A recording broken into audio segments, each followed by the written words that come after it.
Hey everyone, it's Matt. I was just doing some gouging and pre-gouging of cane, and I thought of something that I thought might be worth sharing with everybody, and that is my understanding, at least, of why we plane cane as we pre-gouge it. And what I mean by planing cane is so that you have a flat surface at the bottom. So using either a push-through planer, where you push the piece of cane through here, or a planing, a plane pre-gouger, like this Ross pre-gouger. And it comes down to the relationship between the blade and the guide of your gouger. A lot of gougers seem to fall into one of two camps, and that, I'll describe the first one first. This is probably more common. This is where you have, this is my pretty poor drawing, but the bottom half moon is the guide, as you would see it if you're looking at the blade showing up above the guide. So this up here is the blade, and that's the guide that it's showing up above. In this kind of setup, if the cane is too wide, it will rub on the guide over here. Part of why we plane our cane is so that we get it to a consistent width. The other one is to just get rid of some bulk, but as you can see here, if we flip it so it's more understandable, the blade, the point of the blade will start cutting the cane first.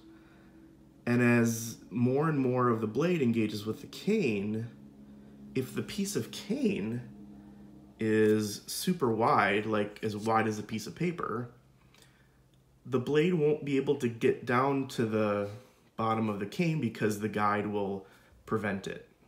I hope that makes sense.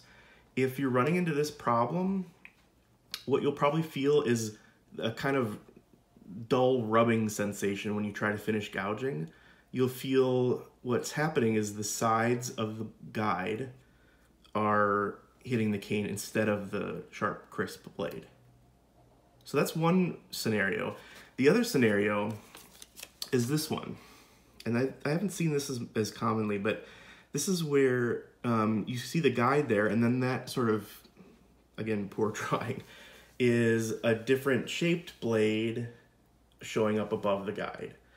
And you can see here, the blade actually shows or is exposed around the entire guide. It's exposed more in the middle, a little less on the sides, and then a little more again on the very, very sides. In this scenario, if the cane is as wide as this piece of paper, you know, if you can imagine the cane sitting here, these edges of the blade will engage with the cane, and they'll rip and pull the cane to side to side. So if you're having this problem, what'll happen is you'll gouge, and everything's going great, and then one of your last passes, the cane will just get ripped out of the bed of the gouger. And this I should have mentioned, this is for more traditional style gougers, not the Inaletti. The Inaletti sort of crank machine probably wouldn't function like this. So yeah, if you're having this problem, you'll get ripping of the sides of your cane at the end of your pass.